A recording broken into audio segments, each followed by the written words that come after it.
Welcome to this episode of our program, Daily Debate. As usual, we will be speaking about important topics. Today we'll be speaking in two segments about two important files. The first is the World International Youth Day, in which the President on this occasion addressed the youth of Egypt, expressing his full confidence in their determination to contribute to building a brighter future of their country. On his social media account on Facebook, the President said that on the International Youth Day, I pay tribute to the great youth of Egypt. They are half of the present and all of the future. With their hands, our dear country writes an exceptional history of work, construction and advancement. I have absolute confidence in the youth of Egypt and in their enthusiasm and determination to achieve our original dream of building a homeland of pride and dignity. With its youth, Egypt will long live. These were the precise words of the President. Since President Abdel Fattah al-Sisi assumed office, and very practical steps have been emerging in integrating young people into various executive institutions, as the political leadership believes in the competence and ability of youth generation to assume leadership positions and build the Egyptian state. Youth were then assigned to many of the important high-ranking posts, including the Deputy Prime Minister, ministers, governors, members of parliaments and senates, and many others. Also, many initiatives had been established, including the Presidential Leadership Program, the PLP, which include three main pivots: political and strategic science, administrative science, and the art of leadership, plus social and human sciences, in addition to sports, cultural and artistic activities. Also, another initiative was the National Academy for Youth Training and Qualification, which is the national project for building human being as nations advance through their youth, or this is exactly the leadership and their belief, as well as other initiatives, programs and plans to engage them in all walks of life, including the strategic vision for Egypt's sustainable development. And this is today's first segment first segment of our episode, and youth is the pivot of this country, the cornerstone for building the future of this state. And before we continue on with our discussion, let's first have this quick break and we'll come back for more discussion.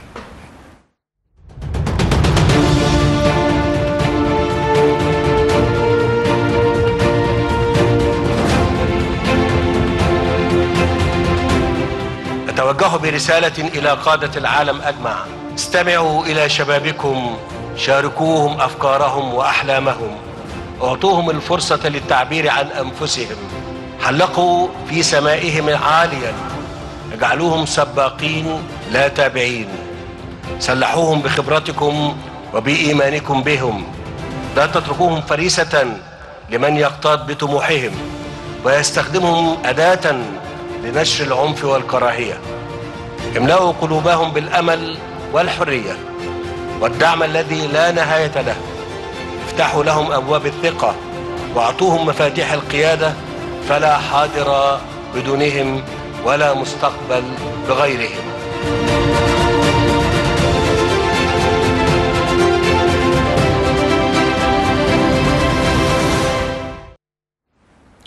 Right, welcome back, and that was the first part of our segment, speaking about the youth, the future of this country that is being built on youth, and also calibers that are being prepared by leadership, different initiatives to prepare them for leadership positions, and of course helping entrepreneurs, entrepreneurship, startups, and all those kind of programs and plans that were put just to empower youth. In our second segment, we're speaking about the economy of Egypt, and we're speaking about steps that were taken in the country in order to put a bright economic future. That, of course, has seen dramatic, important economic reforms, drastic ones that had been performed, and that was a comprehensive strategy and vision that adopted series of those plans and mechanisms for implementing this strategy with a monetary policy that helped the country cope with the challenges posed by the coronavirus, by the world instabilities, by meeting its balance of payment needs, reducing the budget deficit, maintaining achievement made over the past 4 years, and providing finances for implementing Egypt's second wave of economic reforms. Before we start with our discussion, let's first have this quick report. And Egypt aspires to explore further cooperation prospect with the United Arab Emirates. Let's watch.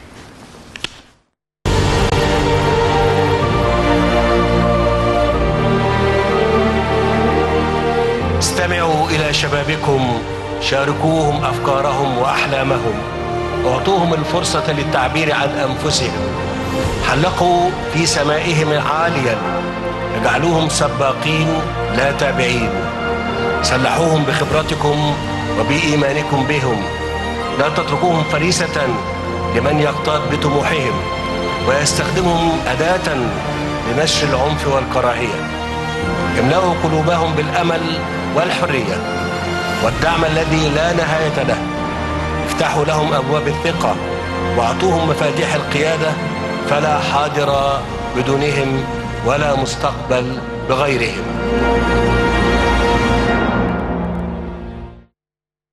President Abdel Fattah al-Sisi said that Egypt is looking forward to strengthening ties with the United Arab Emirates and exploring further cooperation prospects in a way that contributes to achieving both countries' interests.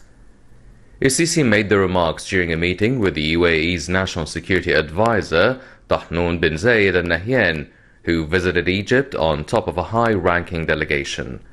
Following the meeting, which was held at the presidential headquarters in New Alamein City, presidential spokesman Ambassador Bassem Radi said that the meeting tackled means to promote the Egyptian-Emirati cooperation, particularly in the economic and trade sector. He added that President Sisi and Al Nahyan also reviewed efforts to reinforcing the Egyptian-Emirati investments in Egypt in various fields. The Emirati advisor hailed the attractive investment climate in Egypt in light of the comprehensive development process the country is witnessing under the leadership of President Sisi, which he said provides unprecedented opportunities for the UAE and foreign investments in the Middle East and Africa. He also expressed his country's keenness to strengthen strategic cooperation with Egypt at various levels.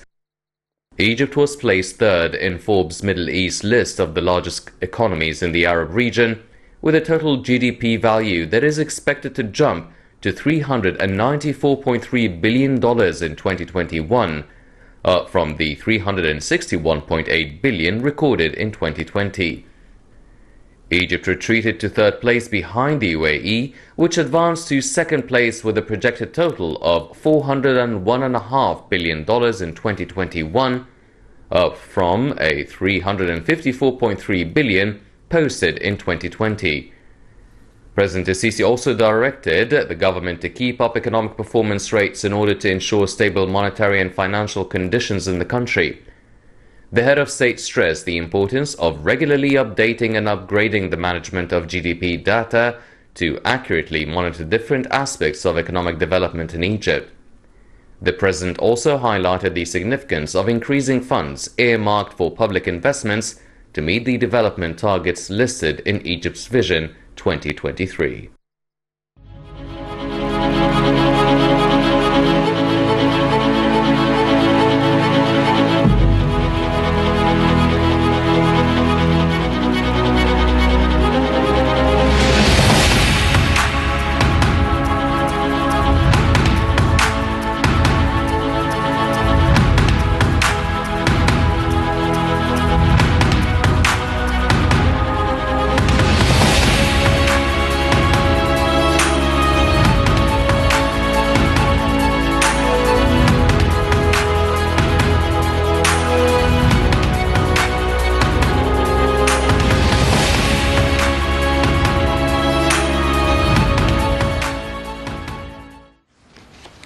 Right, welcome back, and starting with our discussion to our second segment, and the Egyptian economy, particularly the monetary policies that have been taken in order to cope with the economic reforms and the strategic plan of the country.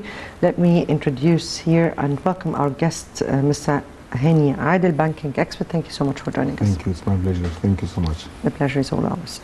And starting on with our discussion, and Egypt implemented reforms in its overall economy, but particularly the monetary system or the monetary policies. How do you evaluate the steps that were taken in order to particularly during the 7 years, in order to cope with the challenges?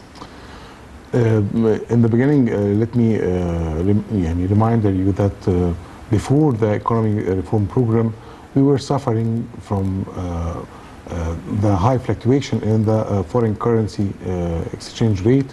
There was a huge shortage in the foreign currency availability and liquidity in the banks.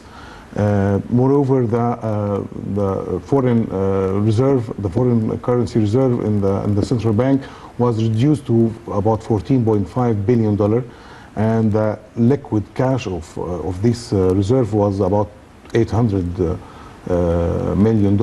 So the situation before the the economic reform program was very sophisticated.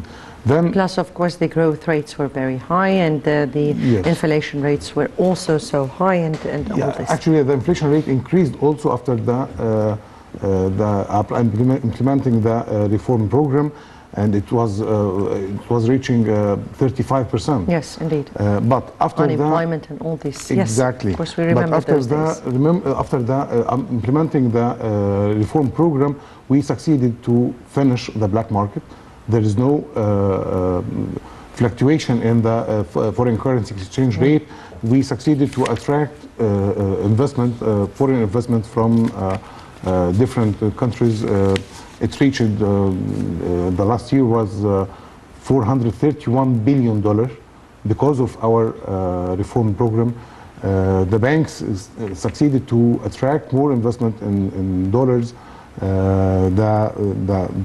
The dollarization action has been taken from the people stopped already. The currency, the foreign currency was not available in banks, but now after the implementing the program, there's high liquidity in banks in foreign currencies. Banks can finance the trade transactions and the clients' requirements easily. So there is a lot of benefits of implementing such program. Banks can supply clients through transactions because we use the digitization method, right? Not in cash, I mean, through the transactions.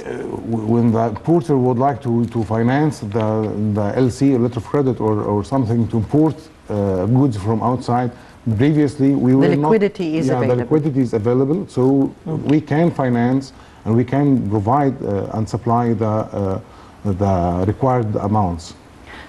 Right, but there were several steps that were taken by the Central Bank of Egypt in order to put a new monetary policy that is, or that was supposed to be coping with those economic reforms that were taken. Exactly. How do you view, and what exactly were those measures put by the Central Bank of Egypt?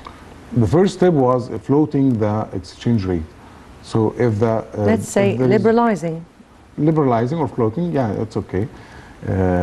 Finally, if there is an official price and there is a black market price, we need to put one price and to encourage people in order to put their dollars, instead of selling them in the black market, to sell them in the official channels like banks and exchange houses. This is the first step. Second step, the central bank increased the interest rate in order to encourage people to deposit or transfer their balances in dollars to be in Egyptian pound and to invest in the local currency, Egyptian pound, instead of investing in dollar. And if you can remember the high rate CDs, certificate of deposits, which was rated at 20%. So there's a lot of, yeah. You mean here the bonds that were... No, I'm talking about CDs, certificate of deposits, right. that encouraged people to transform or transfer their balances in dollars to be in Egyptian pound and to be invested in the banking sector instead of to be invested in dollars in the black market. So that attracted a lot of the foreign currencies from the market. With very high interest also. I do remember that. Yeah, it was 20%. It was 20 and then reduced to 15, and now exactly. it's, we're speaking about 12. Now it's about 13, 12 and 11. 11.5, yeah, it's like that. Yes, please. So all of that because we want to encourage people to stop doing this dollarization process, and in order to invest their investments in Egyptian pound. Dollarization in terms of exchanging the foreign currency with the pound or on the other... their balances and investments in dollars, not in Egyptian pound, yes. And keeping them out of the official channels like banks or investment funds to be in houses. So the direction was how to transform their mentality and to attract them and to encourage them to get the official channels and to invest in Egyptian pounds. So there was the action that is taken by the central bank to increase the interest rate. It was increased about I think about 5% in two steps, 3% and then later on 2% I think. In order to encourage them to transfer the balances from dollars to Egyptian pound. Moreover, we issued certificates for the Egyptian abroad, the certificate in Egyptian pound, the certificate in US dollar, and giving a high rate for Egyptians abroad in order to increase their transfers to Egypt and to encourage them to invest in Egypt, and that is reflected in increasing their transfers to the country. We're speaking here about a monetary system that helped this strategic vision of trying to sustain the Egyptian economy with a particular rate and confront the challenge, particularly this time of the coronavirus and the pandemic. I mean here that the monetary policies were part and parcel of the overall strategic vision that made a life breath to the Egyptian economy in order to be able to confront the times of the COVID-19 the coronavirus pandemic. Yeah. Your vision to that? Let me tell you that I will use the statement that is published from IMF. They said, thank you for the reforms that helps Egypt to face this pandemic in this by these conditions. During the pandemic, since the pandemic started the last year, Egypt was one of the 4 or 5 countries in the region that succeeded to reach a growth rate in 2020. We reached about 5.5 growth rate during the last year, and that's because the reforms that we had already implemented before. So during the pandemic, we did some actions in order to face and to be able to survive during the pandemic, such the initiatives that coming from the Central Bank of Egypt, such as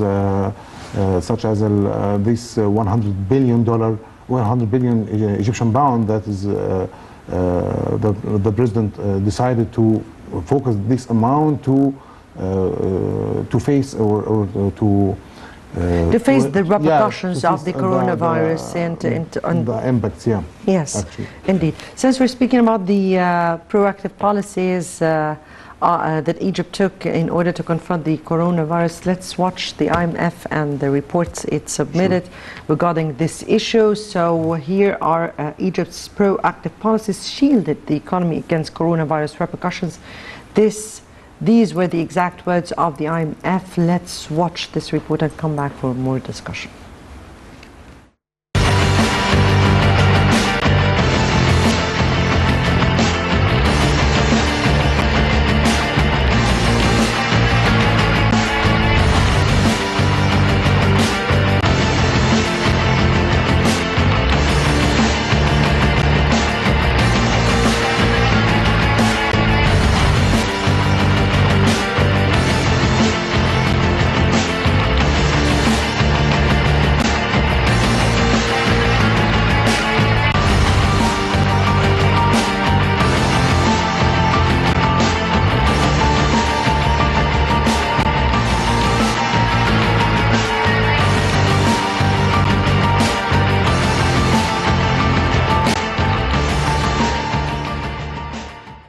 In its review of Egypt's reform program, the International Monetary Fund's Executive Board said that Egypt responded to the coronavirus crisis with a timely and prudent fiscal monetary easing that helped mitigate the pandemic's health and social repercussions. In doing so, Egypt has managed to safeguard its economic stability, debt sustainability, and investor confidence. The report said that it is a result of timely policy response to the crisis and steadfast implementation of the program with overperformance in key program targets. It added that the Egyptian authorities have managed the economic and social impact of the COVID-19 pandemic. Proactive economic policies shielded the economy from the full brunt of the crisis, alleviating the health and social impact of the shock, while maintaining macroeconomic stability and investor confidence. The World Fund said, however, that high public debt and larger gross financing needs leave Egypt vulnerable to shocks or changes in financial market conditions for emerging markets. The report is the IMF's second and final review of Egypt's economic reform program that was supported by a 12-month standby arrangement. Last month, the IMF announced the completion of Egypt's $5.2 billion SBA loan and the completion of the second and final review of the program, paving the way for the country to receive the third tranche of the $1.6 billion loan. The fund commended Egypt's strong performance under the SBA in the review. The review praised the budget target for the fiscal year 2021-22 as Egypt strikes an appropriate balance between supporting the recovery and keeping public debt on the projected path. It said that the envisaged pickup in growth should allow a return to the pre-crisis primary surplus from the fiscal year 2022-23 to put public debt back on a firmly downward trajectory. It noted that continued progress on fiscal structural reforms was critical to ensure additional space for high-priority spending on health, education, and social protection. The statement praised the role of the Central Bank of Egypt and how its data-driven approach to monetary policy has helped anchor inflation expectations. It stated that the banking system remains resilient, having entered the crisis well-capitalized and with ample liquidity. The IMF said in its statement that the authority's National Structural Reform Plan aims to achieve strong private sector-led growth to create durable employment and improve external resilience, adding that to achieve those goals, this will require sustained efforts to improve resource allocation by reducing the role of the state in the economy as well as enhancing the governance and transparency. After receiving the IMF's Executive Board approval in June 2020, Egypt received the first tranche of $2 billion as an immediate disbursement and the second $1.6 billion tranche in January, following the approval of the first review of the program. The program's main objectives included helping Egypt cope with the challenges posed by the coronavirus by meeting the country's balance of payment needs, reducing the budget deficit, maintaining the achievements made over the past 4 years under the country's economic reform program, and providing finances for implementing Egypt's second wave of economic reforms. The SBA loan has helped Egypt replenish its international reserves that were severely hit by the pandemic, declining to $36 billion in March, down from $45.5 billion by the end of February 2020.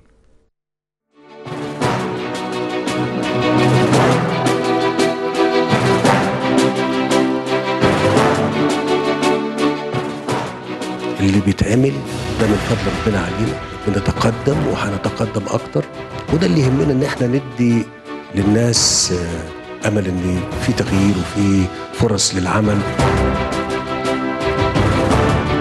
القوات المسلحه لما تقوم بالدور ده مش على حساب ابدا القطاع الخاص او القطاع المدني، بالعكس القطاع الخاص مرحب بيه للشراكه.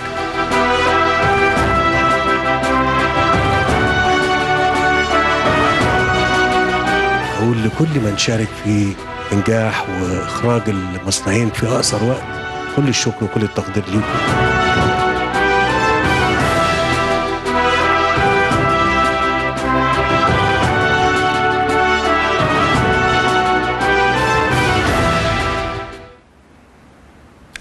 Right, welcome back, and back to you, Mr.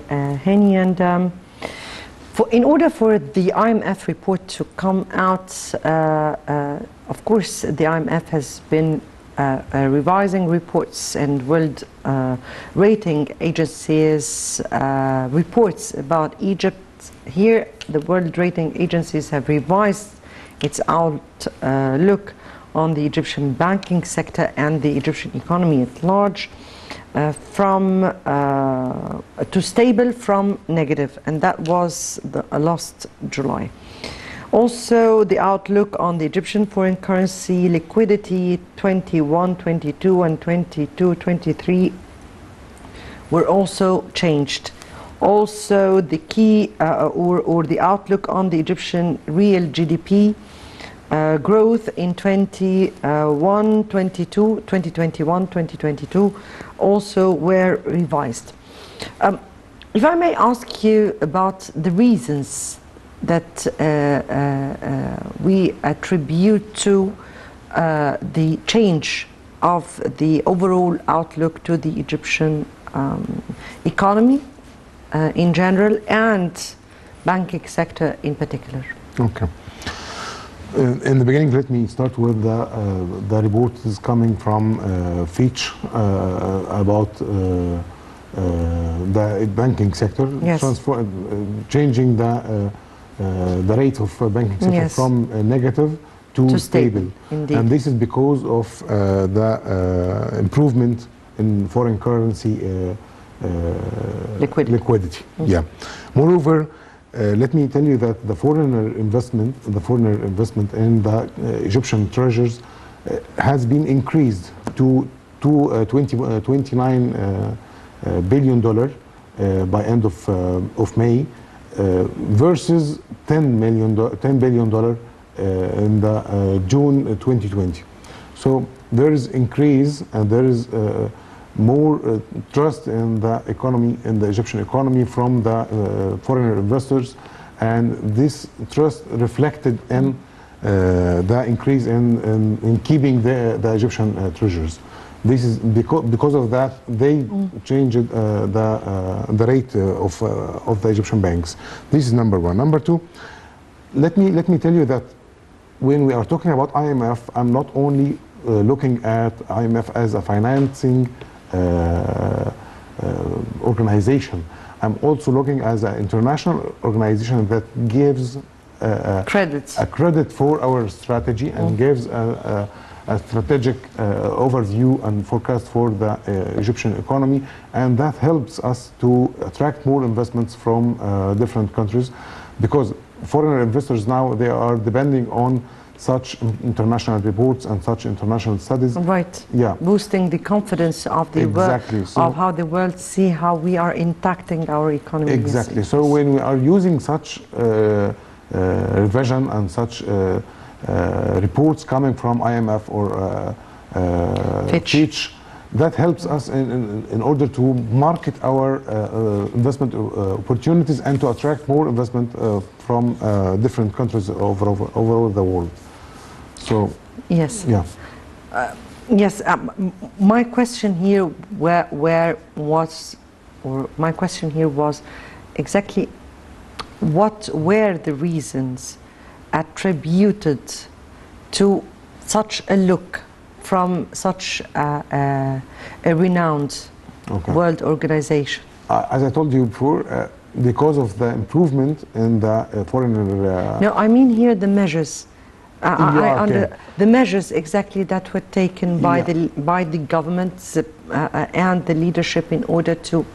The first element, that is the economy reform program. Because of this program, we succeeded to survive during the crisis and during the pandemic, and we succeeded to reach the this growth for about 5% growth during the last year. Yes, indeed, that's the last. This is one of the most important IMF, measures. Moreover, there's some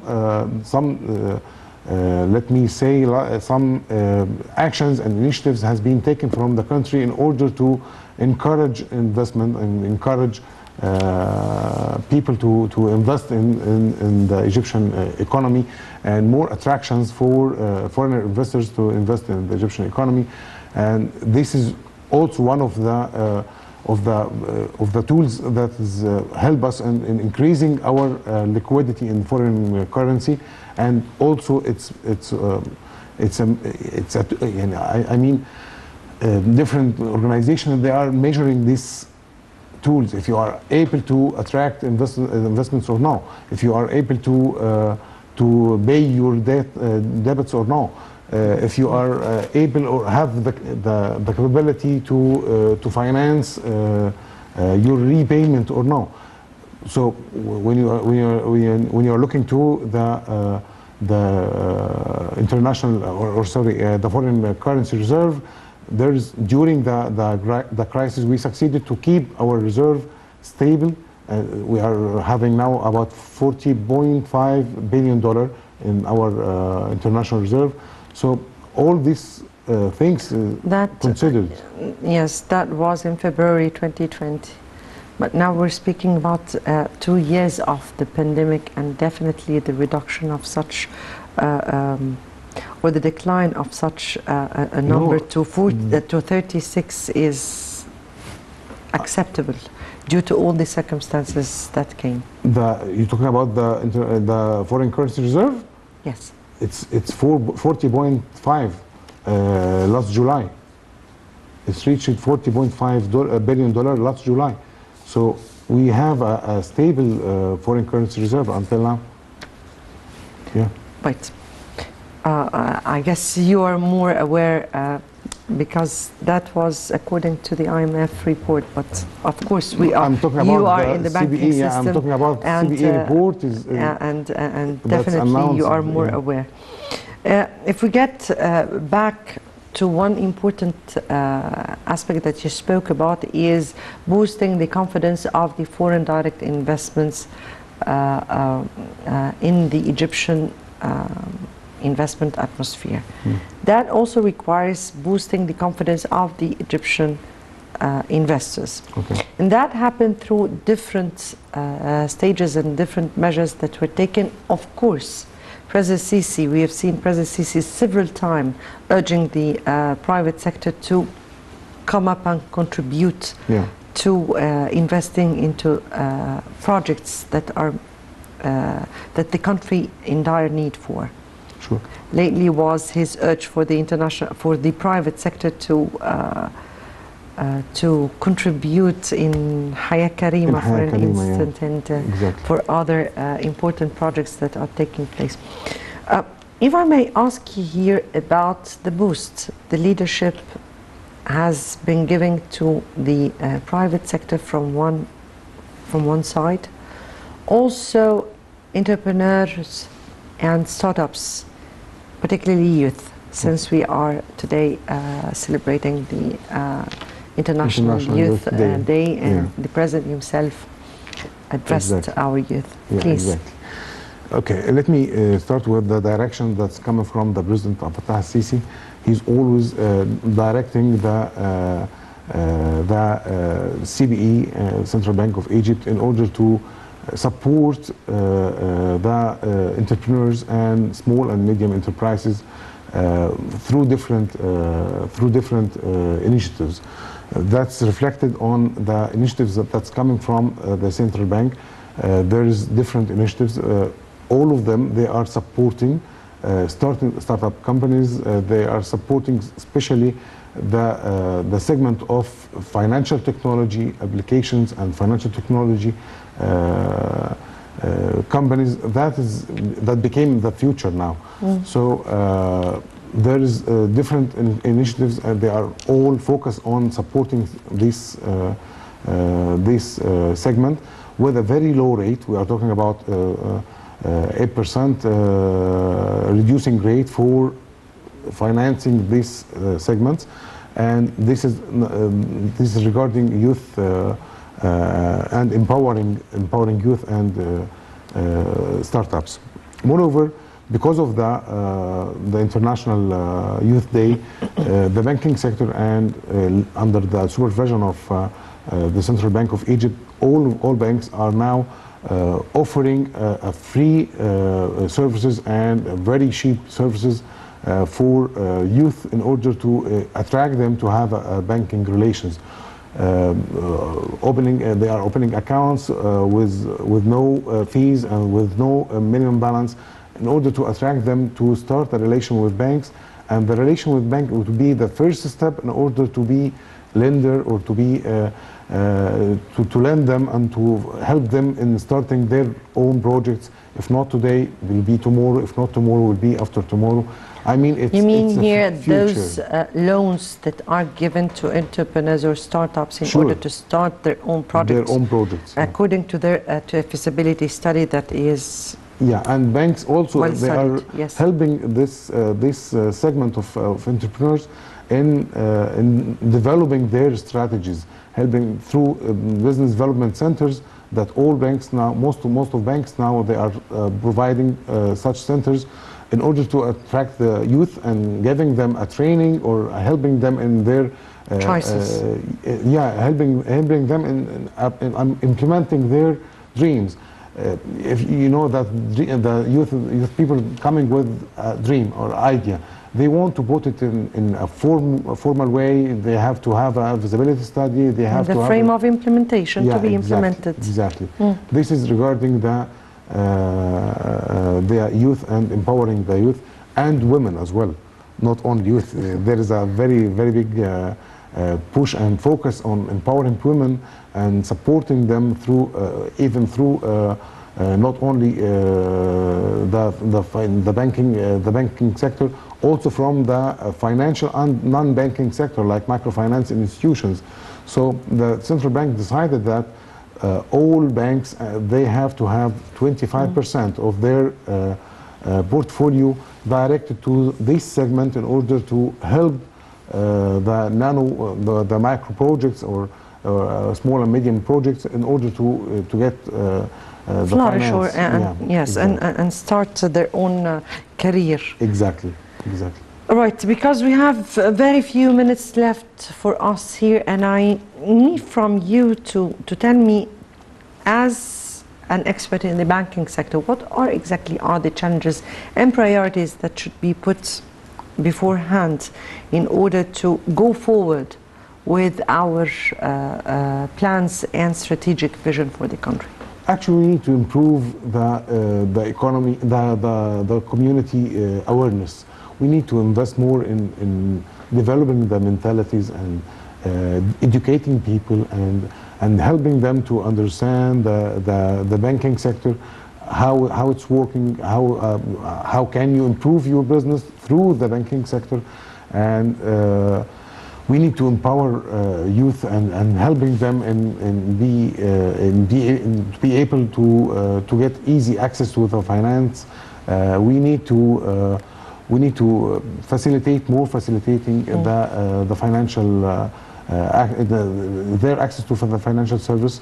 That's why there is some initiatives coming from central bank to increase the ATMs machines and POS in order to make it close to people and to make it easy for people to get access to the banking services.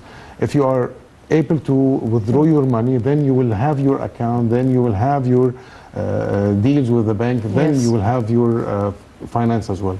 Yes. Unfortunately, our time is out, and I have to end it here. Rather, that was an important segment for people to understand how the banking system is going on and how it is encouraging our youth, plus the direct foreign investment to come. Mr. Hany, Adel, banking expert, thank you so much for being with us and for your input. Thank you so much. It's my pleasure. Thank you so much.